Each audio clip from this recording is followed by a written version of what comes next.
नमस्ते, सलाम, सत श्री अकाल। तो चलिए देखते हैं कि आज वंदना जी अपनी रसोई में क्या बनाने वाली है। जी हाँ, आज वंदना जी बनाने जा रही हैं ओट्स, ड्राई फ्रूट्स और सीड्स के लड्डू, जिसे मैं बिना चीनी, बिना शुगर और बिना जायगरी के बनाऊंगी, जो खाने में बहुत ही ज़्यादा tasty, super delicious and super healthy होगा। तो चलिए मैं इस रेसिपी को बनाना शुरू करती हूँ। मैं इस रेसिपी को बनाने के लिए मैंने लिया है 200 ग्राम ओट्स, ये प्लेन ओट्स है ये। और लिया है मैंने 50 ग्राम पम्पकिन सीड, कद्दू का सीड है ये। और लिया है मैंने 50 ग्राम ही वाटरमेलन सीड, 50 ग्राम सनफ्लावर सीड, 50 ग्राम ही मैंने लिया है रेजिन किशमिश, 50 ग्राम आमंड बादाम है ये। और 50 ग्राम ही लिया है मैंने कैशू नट्स काजू। और लूँगी मैं डेट्स, जो है 300 ग्राम। तो चलिए मैं बनाना शुरू करती हूँ। मैं सबसे पहले मैं गैस को ऑन कर लूँगी। मैंने गैस को ऑन कर लिया है। इसके ऊपर मैंने कढ़ाई चढ़ा दिया है। ये जितने भी सीड्स और ड्राई फ्रूट्स हैं, इन सबको मैं किशमिश को छोड़ के बाकी सबको मैं ड्राई रोस्ट कर लूँगी। सबसे पहले मैं डालूँगी पम्पकिन सीड को और लो टू मीडियम फ्लेम पे ही इसे ड्राई रोस्ट करें, ताकि ये जले नहीं, अच्छी तरीके से भूनकर तैयार हो जाए।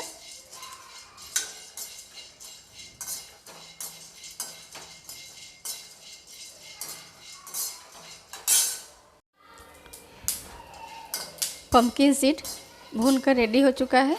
इसे भूनते हुए 2.5-3 मिनट हो चुका है। अब ये बिल्कुल रेडी हो चुका है ये। तो चलिए मैं इसको निकाल के बाउल में डाल लेती हूँ।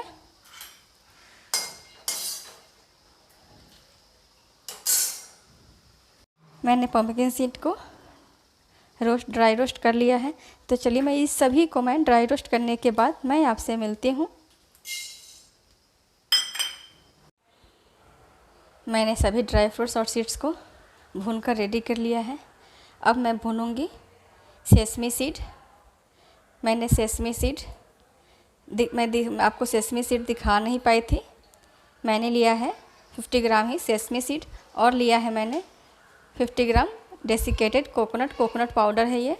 तो चलिए मैं अब सेसमी सीड को ही भूनकर रेडी कर लेती हूँ। मैं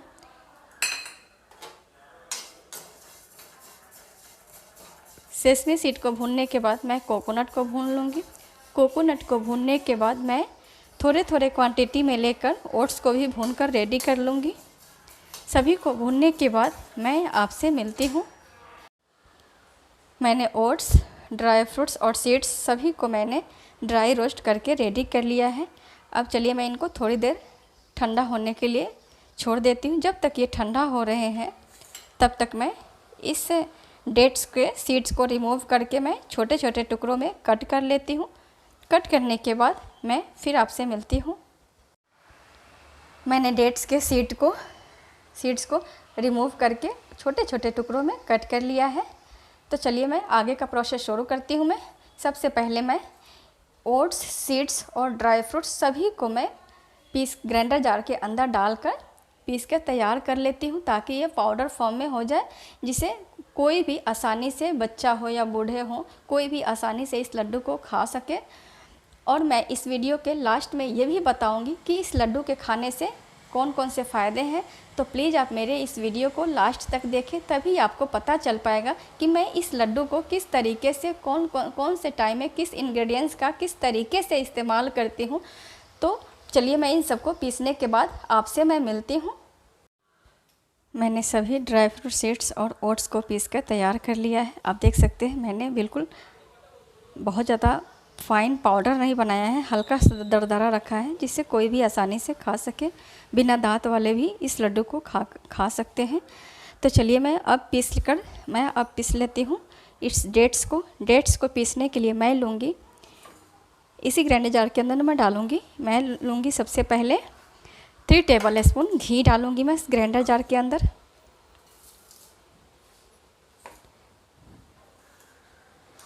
देसी घी है, ताकि अच्छी तरीके से पीस जाए। और लड्डू का टेस्ट भी अच्छा है, लड्डू और ज़्यादा हेल्दी हो जाए। तो मैं 3 टेबलस्पून मैंने घी डाल दिया है। अब मैं डालूँगी इस डेट्स को डालकर, और साथ ही मैं डाल दूँगी किशमिश भी डेट्स के साथ ही, ताकि किशमिश भी पीस कर तैयार हो जाए। तो चलिए मैं इन सबको पीसने के बाद मैं आपसे मिलती हूँ। मैंने डेट्स को भी पीस कर तैयार कर लिया है। डेट्स और किशमिश दोनों को ही साथ में मैंने पीस लिया है। अब मैं इसी कढ़ाई के अंदर मैं इस डेट्स को डाल दूँगी ताकि ये पक जाए। इसे मैं लो टू मीडियम फ्लेम पे इसे पकाऊंगी 5-6 मिनट तक, ताकि ये सॉफ्ट हो जाए बिल्कुल भी।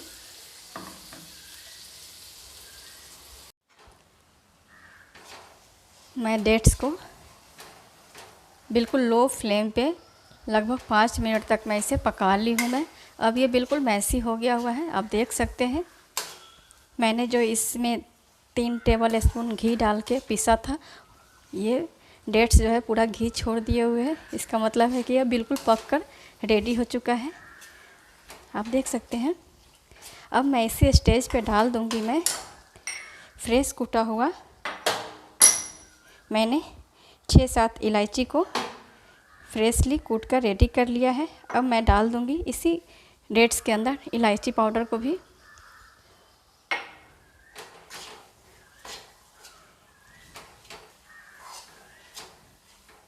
इलायची डालने के बाद मैं डाल दूंगी ये कोकोनट, जो मैंने हल्का सा भून के रखा हुआ था, कोकोनट को भी डाल दूंगी।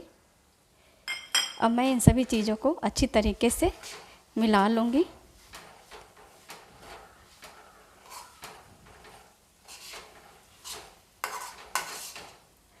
आप इस लड्डू में अपने पसंद के अनुसार ड्राई फ्रूट सीड्स डाल सकते हैं। अगर इसमें से कोई एक ना हो तो भी ये लड्डू बनकर तैयार हो जाता है। ऐसा नहीं है कि ये सभी ड्राई फ्रूट्स होने ही चाहिए। जो भी आपके पास ये ड्राई फ्रूट्स अवेलेबल हो, आप वो लेकर बना सकते हैं। तो चलिए, मैंने इसे कोकोनट को बिल्कुल अच्छी तरीके से मैश कर लिया है। अब मैं गैस के फ्लेम को ऑफ़ कर देती हूँ और इस डेट्स को मैं चूल्हे से उतार कर नीचे रख लेती हूँ मैं। और इसके अंदर अब मैं डाल दूँगी ये जो पीसे हुए ओट्स ड्राई फ्रूट सीड्स हैं, इन सभी को मैं इसी के अंदर डाल के अच्छी तरीके से मिला लूँगी मैं। मैंने सभी को अच्छी तरीके से मिला दिया हुआ है। अब चलिए, मैं अपने हाथों की सहायता से इसको बिल्कुल ठंडा नहीं होने देना है, हल्का सा जब गर्म ही रहे तभी इसके लड्डू बनाकर रेडी कर लें। अब मैं इसका लड्डू बनाना शुरू करती हूँ मैं। अच्छी तरीके से हाथों से इस को मसलते हुए लड्डू बनाएं, ताकि लड्डू जो है बिल्कुल सॉफ्ट बने, अच्छा बने। तो चलिए, लड्डू बना देते हैं इसका हम। लड्डू जो है आप अपने पसंद के अनुसार शेप दे सकते हैं, छोटा बड़ा जैसा भी बनाना चाहें आप इसे बनाकर रेडी कर सकते हैं। आप देख सकते हैं, बहुत ही आसानी से लड्डू बनकर तैयार हो जाता है।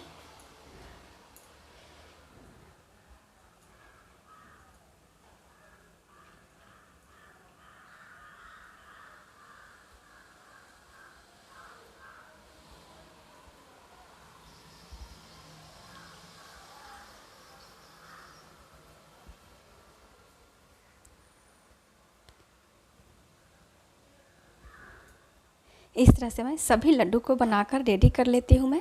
फिर मैं आपसे मिलती हूँ और आपको ये भी बताऊँगी कि इस लड्डू को खाने से कौन कौन से फ़ायदे हैं। तो चलिए, मैं सभी का लड्डू बनाने के बाद मैं आपसे मिलती हूँ।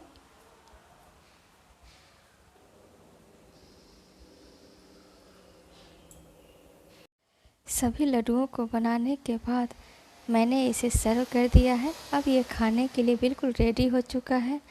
ये लड्डू एक तरह का पौष्टिक भोजन है, जिसके अंदर सभी प्रकार के विटामिन्स और मिनरल्स पाए जाते हैं, जो हमारे हेल्थ के लिए बहुत ही ज़्यादा लाभदायक है। इस लड्डू को हर एक तरह के लोग आसानी से खा सकते हैं। इस लड्डू को मैंने विदाउट शुगर और विदाउट जैगरी का बनाया है, जिसके वजह से इस लड्डू को डायबिटीज़ के पेशेंट भी खा सकते हैं।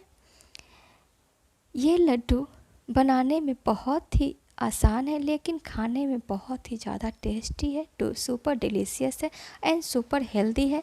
तो प्लीज़ आप मेरे तरीके से इस लड्डू को एक बार बनाकर ज़रूर खाएं। मुझे पूरा विश्वास है आपको ये रेसिपी बहुत ही ज़्यादा पसंद आएगी। तो अगर आपको मेरी ये रेसिपी अच्छी लगे तो प्लीज़ आप मेरे इस रेसिपी को एक लाइक करें, मेरे इस चैनल को सब्सक्राइब करें तथा बेल आइकन को भी प्रेस करें ताकि मेरी हर आने वाली एक नई और हेल्दी रेसिपी आप तक पहुंच सके। Thank you for watching.